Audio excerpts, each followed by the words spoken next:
안녕하세요. 축진먹입니다. 이번 영상에서는 주말에 있었던 이슈들 그리고 경기들 간단히 얘기해보는 시간을 갖도록 할 텐데요. 일단 아주 중요한 이슈가 있었죠. 바로 해리 케인이 드디어 우승의 한을 풀었습니다. 바이에른 뮌헨이 라이프치히와의 경기가 있었는데 사실 자력으로 우승을 확정할 수 있는 기회가 있었거든요. 그런데 막판 극장골을 실점하면서 3대3이 됐고 레버쿠젠의 결과를 기다려야 하는 상황이 왔었습니다. 하지만 레버쿠젠이 이번에 프라이부르크랑 2대2로 비기면서 양 팀의 승점 차가 8점 차가 되었고요. 남은 경기는 2경기밖에 없습니다. 그렇다면 최대 좁혀질 수 있는 승점 차는 6점 차기 때문에 우승이 확정됐고요. 해리 케인 그리고 에릭 다이어 드디어 우승 커리어를 추가할 수 있게 되었습니다. 또 콤파니 감독이 벌리에서 강등당하고 나서 이 바이에른 뮌헨으로 향하는 어떻게 보면 상당히 독특한 커리어가 이루어졌고요. 그리고 투엘도 놓쳤던 분데스리가 우승을 이 콤파니가 성공하게 되었습니다. 바이에른 뮌헨이 아무리 분데스리가에서 체급이 높고 선수들의 퀄리티가 좋더라도 이 우승하는 건 어쨌든 간 몇 시즌 힘들거든요. 그럼에도 불구하고 이 새로운 감독이 우승을 차지했다는 거 큰 의미가 있을 것 같고요. 확실한 전방 압박 축구, 눌러놓는 축구를 구사하면서 리그에서 우승을 차지할 수 있었던 것 같습니다. 특히 이 콤파니식 1대1 전방 압박, 그리고 김민재, 우파메카노라는 발빠른 센터백들을 이용해서 거기서 튀어나오는 공들을 쓸어주는 그런 축구를 추구했던 것 같고요. 그렇게 해서 상대에게 주도권을 빼앗은 다음에 점유하면서 상대를 잘 공략했던 것 같습니다. 어쨌든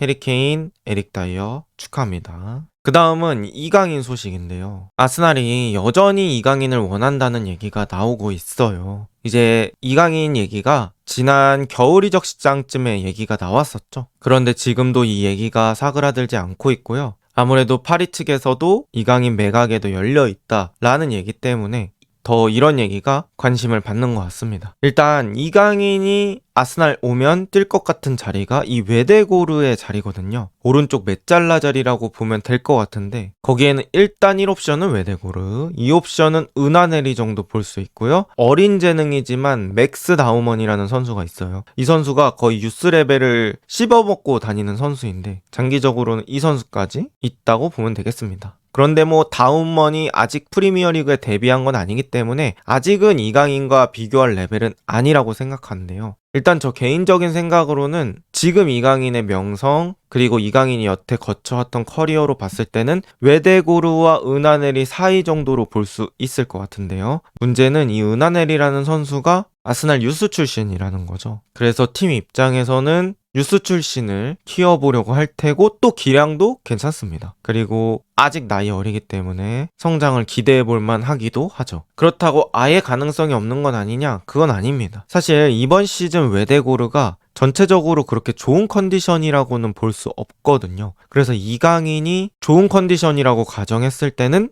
아예 가능성은 없는 건 아니다 라고 볼 수 있겠습니다. 그리고 제 생각에는 아스날 입장에서는 이강인의 멀티성을 생각해서 영입하는 것도 있을 거라고 생각을 해요. 이강인이 웨데고르 자리도 뛸 수 있고 또 오른쪽 윙어 사카 자리도 뛸 수 있기 때문에 그 두 자리를 생각해서 영입을 하는 게 아닌가. 또 때에 따라서는 정발 왼쪽 윙어도 가능하긴 합니다. 그래서 생각을 하는 것 같고요. 하지만 저 개인적인 생각으로는 이강인이 이제는 한 포지션에 계속 자리 잡는 게 중요할 것 같습니다. 어떻게 보면 축구 선수로서 주인공이 될 수 있는 나이, 전성기의 나이로 접어들고 있기 때문이죠. 그래서 이런 것들을 잘 고려해야 되지 않을까 싶고요. 아르테타식 전방 압박이 변수가 될 것 같습니다. 아스날도 여러 가지 포인트 중에 이 전방 압박이라는 포인트가 꽤 많은 부분을 차지하거든요. 그런데 웨데고르가 약간 저는 마라토너 스타일이라고 생각을 하거든요. 진짜 뭐 경기 보면은 안 지친다는 느낌이 좀 많아요. 그 정도로 압박을 성실하게 해주는데 이강인이 웨데고르 자리 뛴다면 웨데고르만큼의 압박을 해줄 수 있을까가 또 중요할 것 같습니다. 그래서 이 아스날과의 이적설도 좀 주의 깊게 봐야 될 것 같고요. 또 아스날 얘긴데 아스날이 호드리구에 대해서 문의를 했다고 합니다. 아스날은 아무래도 왼쪽 윙어에 대한 고민이 있죠. 뭐 마르티넬리, 트로사르 이런 선수들이 있지만 사실 이번 파리 생제르맹과의 경기에서도 알 수 있듯이 유럽 최상위 레벨의 대회에서는 파괴력이 살짝 아쉬운 부분들이 있다. 결국에는 왼쪽에서도 골 결정력을 보여줄 수 있는 윙어가 있어야 오른쪽에 있는 사카까지 같이 살아날 가능성이 높기 때문에 왼쪽에도 직접 마무리가 가능한 윙어들을 찾고 있습니다. 니코 윌리엄스는 계속해서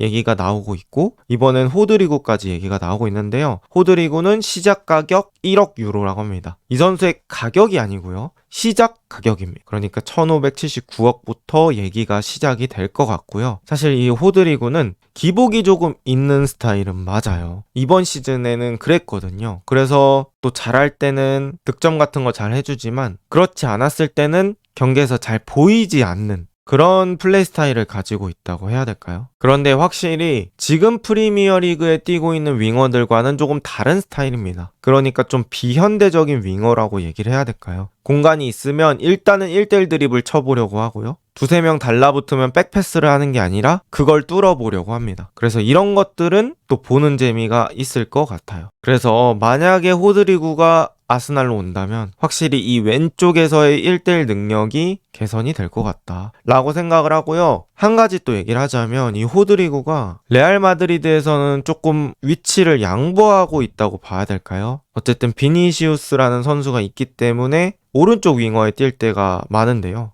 왼쪽 윙어가 본인의 주 포지션이라고 볼 수 있기 때문에 왼쪽 윙어 자리가 보장된다면 지금보다 더 터질 가능성 충분히 있다고 봅니다. 실제로 제가 봤던 경기 중에는 이 풀백인 프란 가르시아를 활용해서 풀백한테 패스도 넣어주고 또 그 풀백을 이용해서 드리블도 치고 이런 경우들이 있었거든요. 그래서 이 호드리구 상당히 괜찮은 자원이다. 중요한 건 이 선수의 이적료가 되겠죠. 그 다음은 아스날의 얘기 또 추가적으로 할 게 있는데요. 아스날이 풀주전을 사용했다고 봐도 과언이 아닌데요. 메리노를 제외하고 풀주전을 사용했었는데요. 결국에는 본머스에게 패배하게 되었습니다. 아스날이 확실히 챔스에 집중하고 있긴 하지만 최근 리그 5경기 성적이 그렇게 좋진 않아요. 1승 3무 1패고요. 승점으로만 따졌을 때는 2승 3패라고 봐도 똑같죠. 그리고 어느새 맨체스터 시티가 아스날 턱 밑까지 따라왔고요. 2, 3위 간 승점 차가 3점 차이밖에 나지 않습니다. 그리고 4위, 5위 63점, 그리고 노팅엄 포레스트도 경기를 하나 안 했기 때문에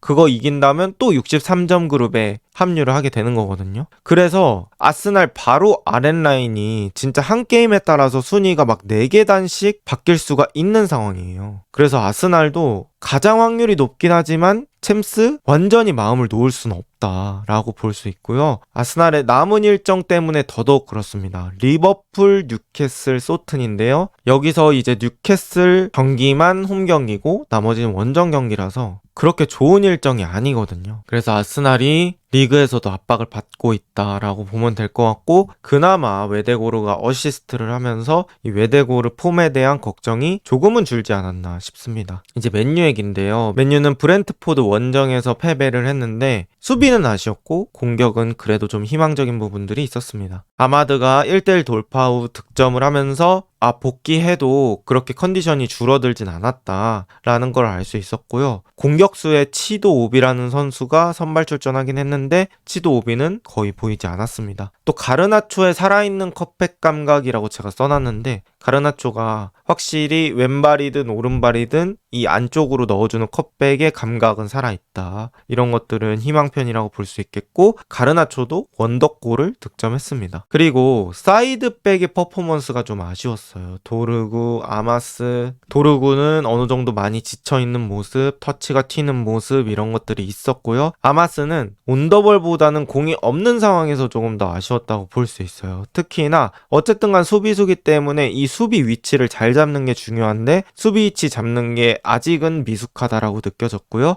깡 붙는 피지컬 싸움에서도 피지컬이 그렇게 좋은 편이 아니기 때문에 아쉬웠다라고 볼 수 있을 것 같고 우가르테가 그나마 좋은 퍼포먼스를 보여줬습니다. 커팅을 되게 많이 했고요. 우가르테 그리고 지금 폼 좋은 카세미로까지 중앙 미드필더 합류한다면 유로파 4강 2차전에서도 꽤나 희망이 있을 것 같다라고 볼 수 있겠습니다. 그 다음에 이제 토트넘 얘긴데요. 메디슨이 무릎 부상을 당했는데 전망이 좋지 않다는 포스테코글루의 인터뷰가 있었습니다. 웨스트햄전은 아예 명단 제외가 됐고요. 토트넘 소식통들에 의하면 메디슨 시즌아웃 가능성도 있다. 사실 이제 시즌아웃이라는 게 지금 시즌이 얼마 남지 않아서 단기 부상도 시즌 아웃이 될 수 있긴 하거든요. 어쨌든 간 이 토트넘이 유로파 리그라는 대회가 남아있기 때문에 메디슨의 무릎 부상 상당히 치명적입니다. 그래서 이 쿨루셉스키의 어깨가 더욱더 무거워졌다 라고 보면 될 것 같습니다. 자, 이렇게 오늘도 간단하게 여러 소식 준비해봤고요. 이번 영상은 여기까지입니다. 좋은 하루 보내세요.